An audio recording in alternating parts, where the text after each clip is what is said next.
Nagrereklamo na nga yung bebe ko dahil pagod na raw siya ng kalalakad. Kaya naman sinuhulan ko muna ng makakain. Mare, alam nyo namang favorite subject niya ang recess.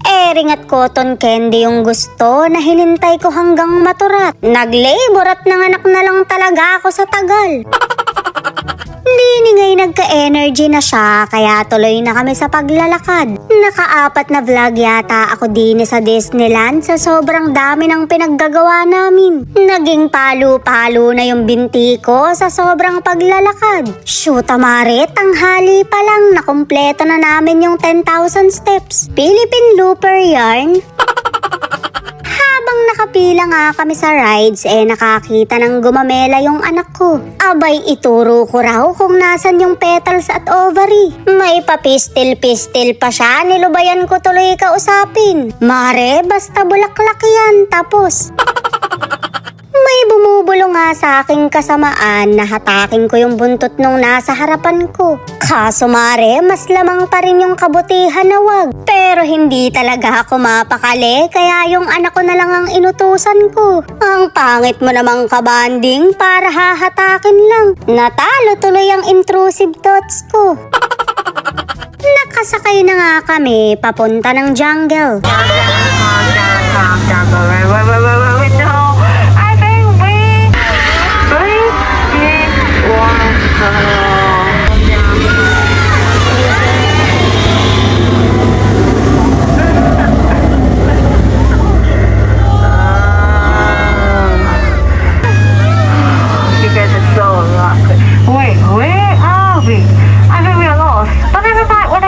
Mare, ako na lang ang magta-translate sa inyo. Nandito tayo sa gawi ngayon ng mga kurakot. Ay, sorry Mare, mga buhaya pala. Mukhang unang araw pa lang, tanggal na agad ako sa pagiging translator.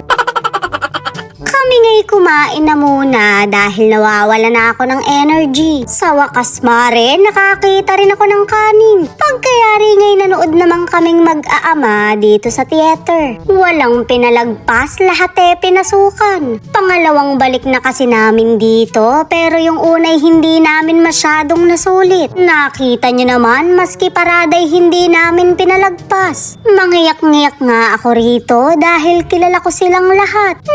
Flashback tuloy sa akin yung pagiging musmus ko. Hindi na sila ganong kakilala ng anak ko dahil Roblox na ang naabutan. Mare, parang may kulang dun sa mga Disney princess. Paparada pala tayo, hindi ako na-inform. Bogok!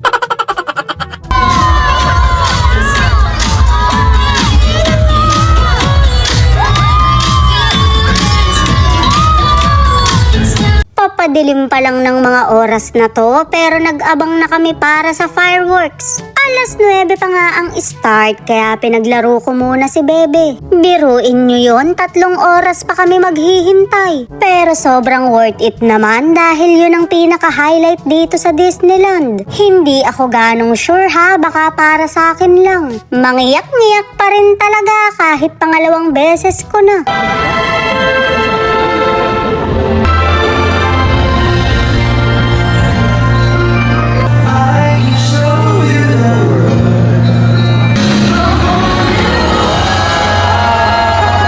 Hindi ko ma-play ng buo dahil baka makapiright ako sa kanta. Basta nung umuwi ako mare, very emotional ako. Hindi lang dahil sa fireworks ha, kundi dahil sa sakit ng katawan. Tad-tad talaga ako ng salon pass.